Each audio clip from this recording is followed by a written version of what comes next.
وهذا شيء إيجابي. هناك سؤال: ولماذا لم تقدم أمريكا الدعم اللوجستي في كشف المتفجرات منذ بداية العمليات الإرهابية، أي منذ بداية الاحتلال؟ لماذا لم تقدم أمريكا الدعم اللوجستي في كشف المتفجرات منذ بداية العمليات الإرهابية في العراق؟ No, why didn't America provide logistic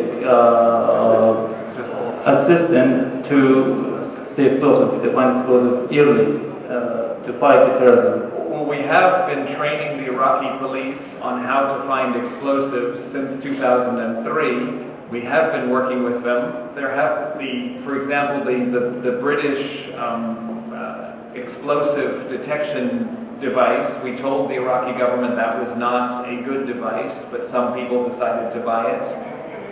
So عملوا بهذا الشيء ووصلوا الشرطة العراقية أن لا تأخذ بعض الديفايس وبعض هذه الأجهزة من إنجلترا، لأن هذه الأجهزة كانت غير صالحة للاستعمال، لكن راحوا اشتروها واستعملوها. We've worked constantly with the Iraqi security forces, and after we left the cities, we have been working with the Iraqi security forces to prevent explosives. دائما يشتغلون مع القوى العراقية لأن هي على مود يشوفون وين هذه المتفجرات. And we will continue to do so. وراح يستمرون في عمل هذا. And we can do that with our FBI and our other services even after the military leaves Iraq. وراح يستمرون حتى يشتغلون مع FBI، أمريكا يكون هناك، وحتى بعد يعني مغادرتهم للعراق. The military forces. The military forces يعني الجيش الأمريكي. ثبت سؤال من أحد الحضور حول طبيعة أو شكل الاقتصاد الذي تعمل على ترسيخه أو تشكيله في العراق، خاصة والاقتصاد العراقي كان يأخذ طبيعة شبه اشتراكية. فأي نوع من الاقتصاد تفضل الولايات المتحدة تدعيمه في العراق؟ What kind of economic program America would like to see in Iraq used to be there as socialism or social economics? What the United States wants is a successful economy in Iraq, so that the needs of the Iraqi people are met. أمريكا تريد اقتصاد ناجح للعراق اللي يرهم مع العراقيين. And there are some it's not just socialism, it's central planning, which we see in some other countries, which doesn't work very well for the needs of the people. مو بس كشيء اشتراكي، لازم يكون كشيء تخطيط مركزي على مود يستفادون من الناس. And what we want to see, which is very successful in Iraq, is the provinces having budgetary power and regional banks continuing. تشوفون تكون على شيء كل محافظات تكون بها بنوك وعندهم قوة في كل محافظة من أجل الاقتصاد يكون متعادل. Central planning, which we see in some other countries, which doesn't work very well for the needs of the people. مو بس كشيء اشتراكي، لازم يكون كشيء تخطيط مركزي على مود يستفادون من الناس.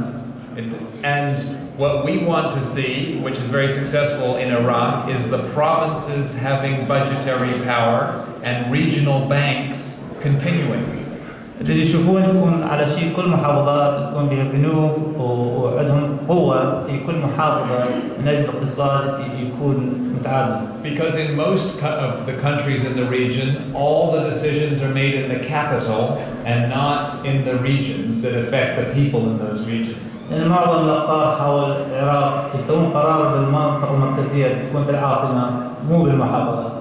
But we see the potential in Iraq for success of regional banks and of regional centers that answer the needs of their people.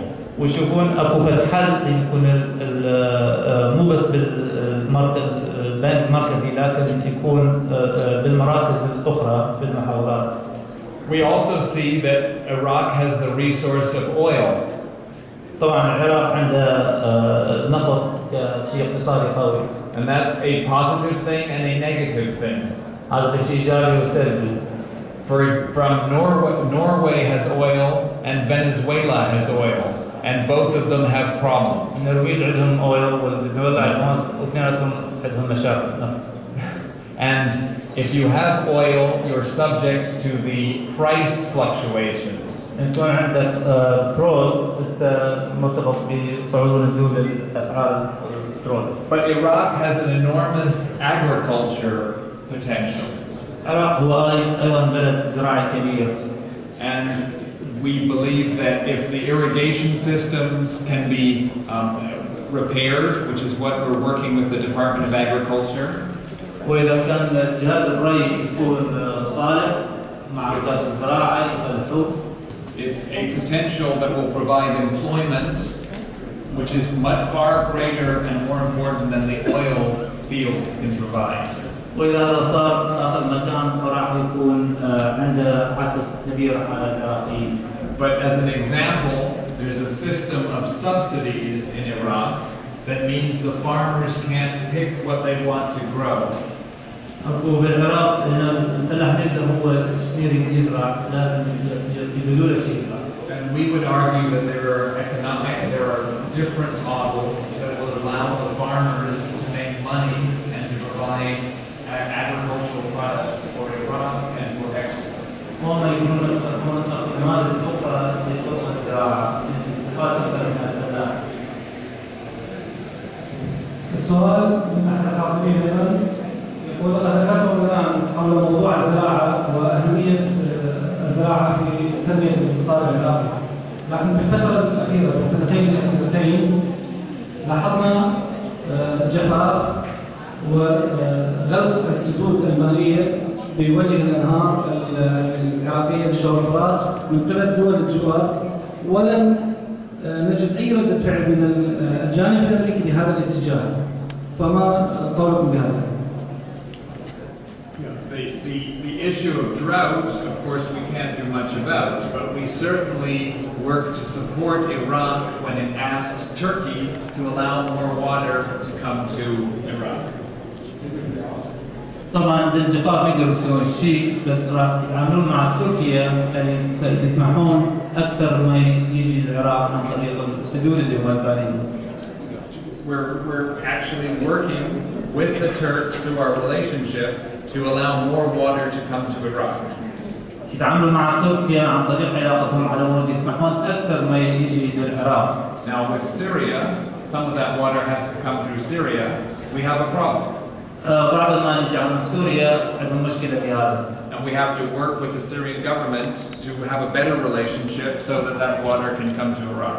فيحاولون يعملون مع سوريا وعلاقات أحسن على مود أكثر ما يجي للعراق. And in terms of Diyala, where the Iranians are stopping the water from coming to Diyala province, we have an even bigger problem. طبعا عن ديالا اكو مشكله اكبر لانه يتعاملون مع الحكومه الايرانيه عن سماح المياه تجي عن طريق المنطقه الشرقيه.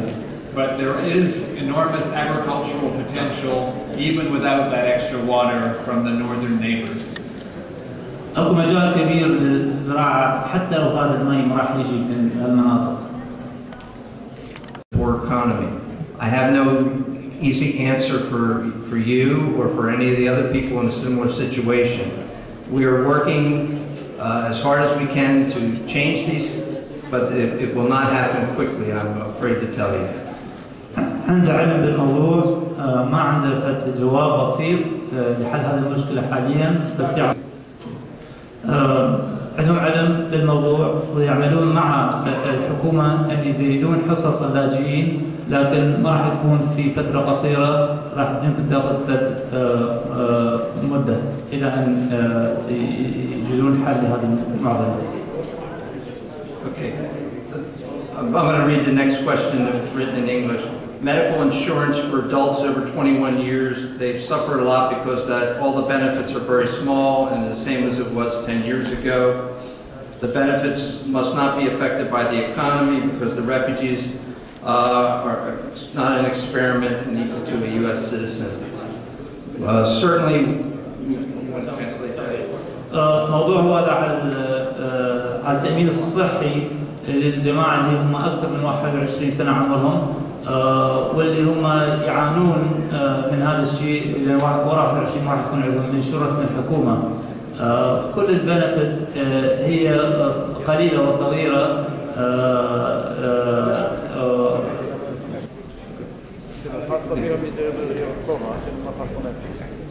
I think there's going to be many questions similar to this where